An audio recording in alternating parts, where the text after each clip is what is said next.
Hi, this is Lori from Siegel Solutions, and I'd like to show you how to handle customer deposits or customer prepayments, where you might be taking a 50% or 25% deposit from a customer for a job that would be in the future, and then applying that to the invoice later. So we don't want to record it as income until the job actually happens because it is a deposit. So the first thing we want to do is set up an item for your customer deposits. And I've done that already. And I've created a customer deposit item. And I have it pointing to an income account, but it's really not income, for customer deposit that we see we created as an other liability. And this is going to be the in and the out on the invoice. Next, we want to create the invoice for the deposit. We did that one already, so I'll show it to you, and then we'll do the invoice for the job. Let me go back one. And I created this invoice for the deposit that just is customer deposit. This is 50% and it's the $5,000. I'm actually going to date it last month.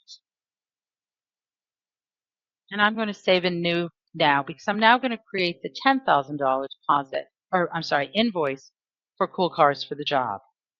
So I'm going to go back to Cool Cars. I'm going to do the actual job for the design. This was $10,000. And I'm going to go to our customer deposit.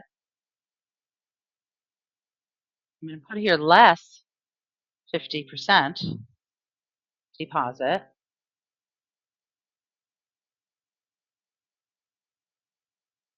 And taxable. The mistake I made here is I forgot to put a negative, so I'm going to subtract that. I'm not going to use the deposit or anything down here that sometimes pops in. I'm going to put it right on the invoice so it goes to the right general ledger. And I'm now going to save and close this.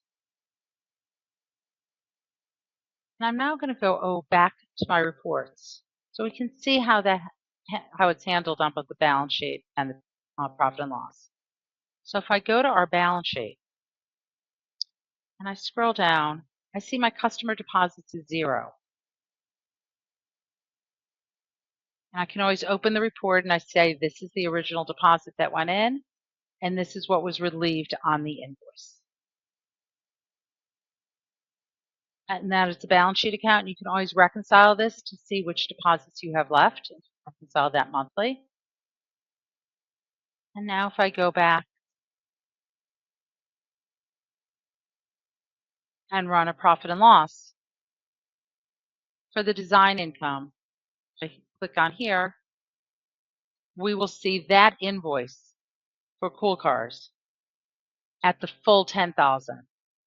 So it still takes the invoice as the 10,000, but we're recognizing it on the date of the invoice and not the day of the deposit for 5,000 and the date of the invoice. Hope that understands how to invoice and recognize customer deposits. Once again, my name is Lori Swartz from Siegel Solutions.